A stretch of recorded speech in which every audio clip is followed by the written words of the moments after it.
Arrêtez de vous comporter comme des moutons somnambules et complaisants qui trouvent cela normal. Et pensez-y très sérieusement.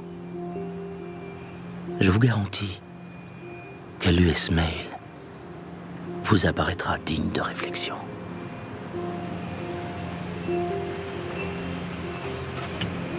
Un bout de papier peut traverser un continent aussi facilement que les mots qu'on se passait en classe. Je peux vous envoyer des biscuits de l'autre bout du monde.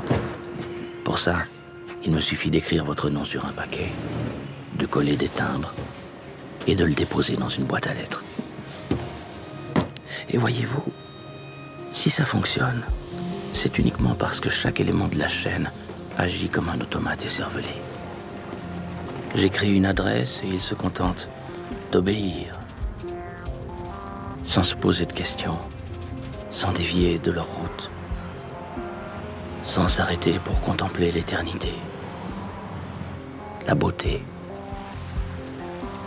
ou la mort. Et vous ne faites pas exception à la règle, même si vous revendiquez votre libre arbitre.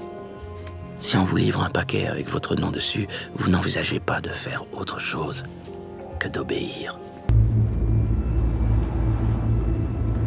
Ils veulent que vous obéissiez, que vous soyez un mouton, à leur image. Un mouton obéissant, ne posant pas de questions. Une pièce de machinerie qui s'assoit quand on lui dit assis, se lève quand on lui dit debout. Ils veulent que vous renonciez à votre humanité, votre autonomie en échange d'un salaire, un bon point, une télé plus grande. La seule façon de rester humain, la seule façon d'être libre, c'est de se rebeller. Ils tenteront de vous broyer, ils utiliseront tous les moyens pour vous contraindre à obéir, vous rendre docile et servile, mais vous ne pouvez pas les laisser faire. Soyez maître de votre destin, quel qu'en soit le prix à payer. Il vaut mieux mourir en humain, plutôt qu'être un pion ballotté sur leur échiquier. Vous pensez que c'est vous qui avez le contrôle,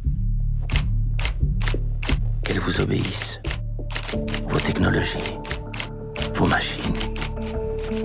Mais que feriez-vous sans votre voiture, votre téléphone? Que feriez-vous si les avions arrêtaient de voler? Il y a 10 ans, les ordinateurs étaient des jouets onéreux.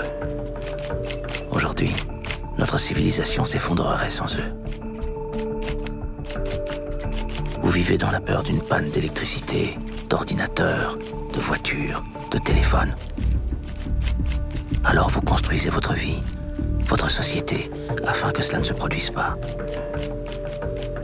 Ce sont leurs besoins qui dictent votre vie, pas les vôtres. Ils sonnent, vous vous précipitez, ils bipent, vous répondez. Posez-vous la question. Qui exerce vraiment le contrôle ?